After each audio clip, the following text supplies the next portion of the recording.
Bonjour, Scano, Kwe.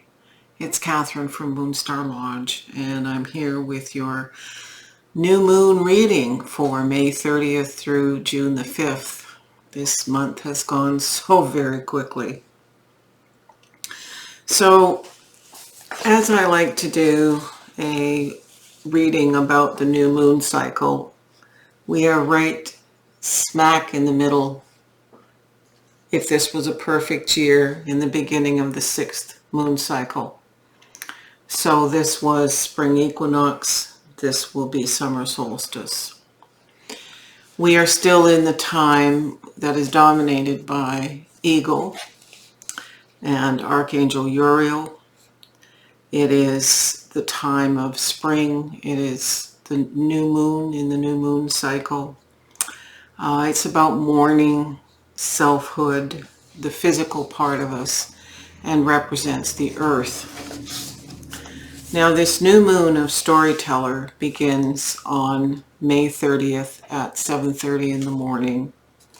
It's considered a micro new moon because it's in its part of the orbit where it is farthest away. So in shamanic tradition, we use those times when the moon is at its farthest. It means it has the least amount of pull on the earth. Shamanically, we would take these times to do journeys out from this dimension, from the tonal into the Nagual, or the field of all possibilities. So this is an opportunity with this reading to consider what kind of new moon journey you wish to do. And perhaps if I tell you a little bit about Storyteller and what she represents as a clan mother or clan grandmother, the grandmother of this moon cycle. This moon cycle, by the way, is called Flowers Moon and is often populated by Deer Clan, and Deer Clan are the poets and the dreamers and the ones who to some degree keep a record of the history and the stories of a community. And they're very gentle animals, as we know, very easy to frighten. In a perfect year, people born under this moon cycle would have been born between the 8th of May and the 4th of June. But of course, as we know, moon cycles vary. Their start date varies from year to year based on what's been happening with the cycles of the moon. So Storyteller is the guardian of the medicine stories, the keeper of Heyoka medicine and humor. Heyoka is a trickster. A medicine to us means a teaching. So this is the context of Storyteller. She is the teacher who teaches without pointing a finger, the preserver of speaking from personal experience and truth. She teaches us how to teach through telling stories that contain lessons, like parables.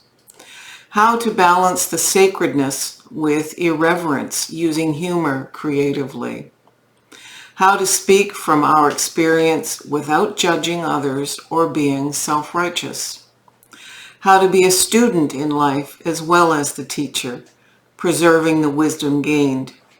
She teaches us how to speak the truth. All right, we can go to the cards, Brian. So in light of this, I've done a medicine spread, and the cards that I've, or the decks that I'm using, the star that never walks around is the principal tarot here. We're using the medicine cards. We're using a voice from the earth. The cards of Winds and Changes by Judith Pintar. We are using the Winged Enchantment. We're using the Marigold Tarot for Ancestors, the Shaman's Dream, and because of our connection to the star people, we're using these Stardust Lenormand cards as clarifiers. So let me move these boxes out of the way. So here are the 4 tarot representing the medicine wheel. These are the clarifiers for those 4 positions. This is the shaman card. This is the bird shapeshifter card. These are totem cards, and this is an ancestor card. So we start in the east, and the position here is the Hierophant from the major arcana, represented by a white buffalo, a keeper of spiritual authority. The Hierophant represents institutions, enterprises, the law, judiciary issues, but the Hierophant is a keeper of knowledge and very much suited to white buffalo here. So we're starting with this number 5 card in the major arcana. We need to look at what we're starting this week. So we're starting off this new moon, this new week, from a place of doing something where we have authority and knowledge, or gaining the knowledge that we need. It's clarified by book, so clearly doing some investigation, some learning. Book represents knowledge and learning. So this is important. It's a knowledge gaining week. Moving to the south, we have the Ace of Thunderbirds. This in this deck represents the fire element. Thunderbirds are historically eagles, and eagles representing fire, representing wands in a normal suit. The ace can be everything from a pregnancy or the new beginning of a passionate endeavor. So we are researching something, looking at the laws, the regulations, the clear knowledge, accessing resources here to start something new. And we are dreaming with this new moon. So the moon card is here clarifying, giving us from a place of intuition. Now, Thunderbirds and eagles are the ones that fly closest to the Creator. So this is about spiritual integrity. This is very much a card of spirit. White buffalo sits in the north, and normally it's here in the east because it's giving us a message about this new beginning. But here we're looking at something that's a karmic walk. It is our reason, our raison d'etre, our reason to be here. We're starting something new with this new moon.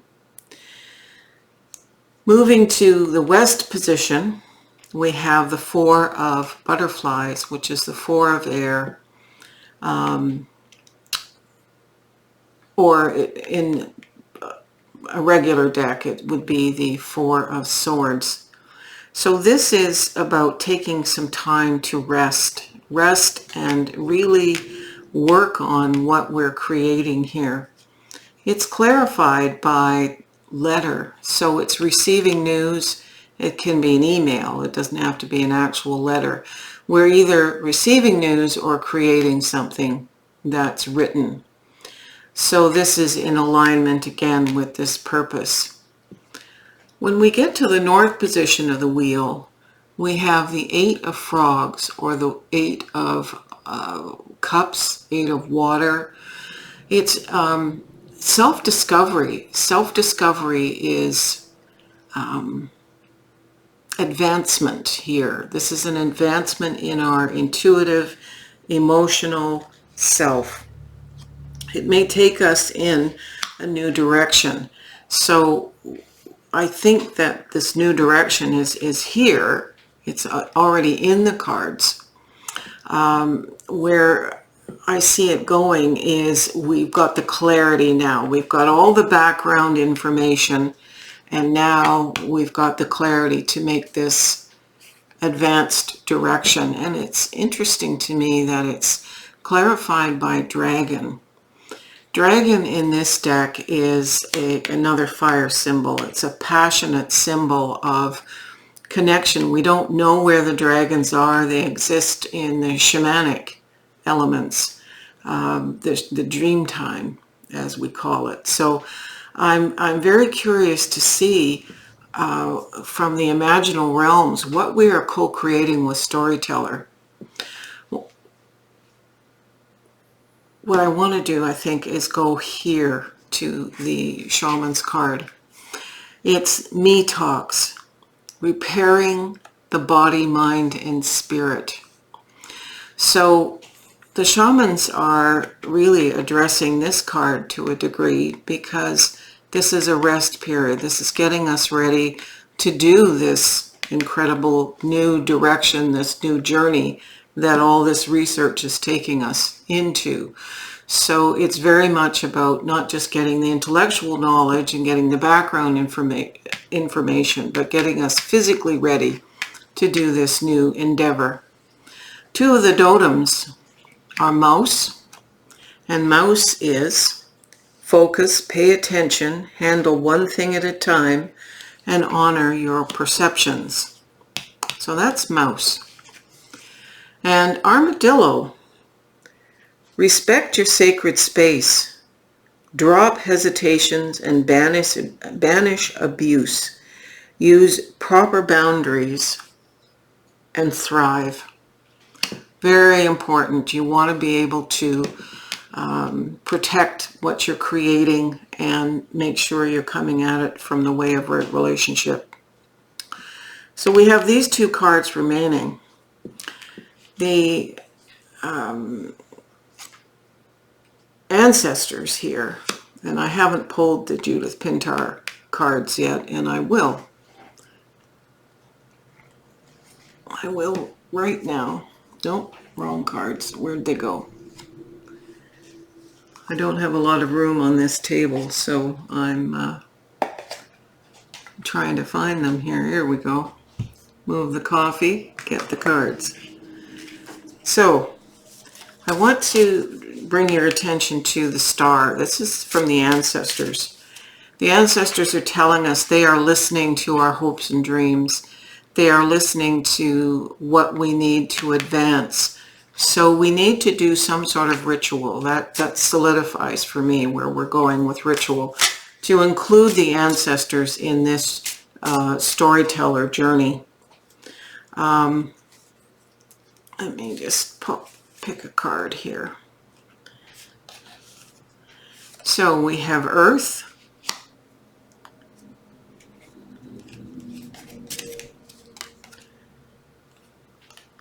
and another Earth. So this is the all that is, the four directions, and this is stillness. This is being as the tree. The tree is connecting with everything. It's connecting with clouds, it's connecting with birds. It is its own entity. So it's seeking stillness, which is in alignment here with this card. So in order to connect with the ancestors, we need to acknowledge the medicine wheel. This is another way of depicting the medicine wheel from a place of stillness and connection. If you look at the imagery, this is actually a tree with a woman. There's her hair. Her arms are aligning with the branches. This is being in nature to make that connection. This card struck me as very profound in terms of as an adjunct to this reading. I'm very impressed with this deck. And I just had another ancestor card fall out here. I'm going to read you Blackbird. It's about intuition, and it's about moving between the dimensions. Blackbird is the enchantress of the soul. I am melodious and hypnotic. I am the transporter of the mind from one state to another. I am bringer of omens. I will entrance you with my song and open the portals of spirit. I break through boundaries and remove whatever separates you from eternity. If you have strayed into my woods, something enchanting is afoot. Mystery has tempted you. The magical realms have seduced you. I can align you with the earth and the energy that encircles it. You are hearing the whispers of the ancients and calls of the deep woods. Look beyond everything and see the layers. Listen carefully. Be alert. Let go and embrace the experience. That's a fascinating card. And the other ancestor card that just fell out is Seven of Cups. So I'm going to just recognize that this is a time of dreaming here. I now have to get Brian to retake the picture for this reading because it has expanded, including my coffee here. So let's turn the camera. The one thing about storyteller that I was taught, excuse me, as a child, and it's something I incorporate when I teach, is using humor. The Heyoka stories of tripping up. And part of storyteller's wisdom involves knowing when to break the story that we tell about our history or her story. When do we let go the stuff that anchors us in the past and alters where we go? If we think we are that thing in the past, because time doesn't really exist, we deaden our opportunities in the future. So being able to reframe the story and pull the wisdom out of tripping over our own feet like Heyoka does. It's important to laugh at some of the things that maybe seemed painful at the time, but to recognize the story, pull the story and the teaching. Remember, storyteller is the keeping of the medicine and the teachings. So learn and be healed by the story that you have. I certainly have had to do that time and time again. Rewrite what caused me woundedness into what caused me new perspectives. So this is an important month. Do your rituals. I am called to do a couple of things this month, and that is do a separate video on rituals. What constitutes the kinds and types of rituals that we can do? Because when I bring that to people who have never grown up in a ritual-based society, they just look at me like I have no idea what I'm supposed to do. So I think that, and it's so simple, you know, taking berries and sacred medicines and sitting with our back against a tree where earth and sky meet, rock and water, and simply talking with nature and the all that is. That's ritual. You know, it's not anything exotic. But I need to address some very specific rituals, I think, sometime this month as we progress through this year, because the next new moon is loves all things, or she who finds love in all things, and that's the midpoint of our year. Anyway, I would like to thank you, Miigwech, for listening, and if you like this video, give us a thumbs up. Subscribe if you haven't already, and hit the bell for notifications. You can shoot me a coffee down below in the coffee button, and I really appreciate that, as you know. Anyway, Miigwech, aho, be blessed on this new moon.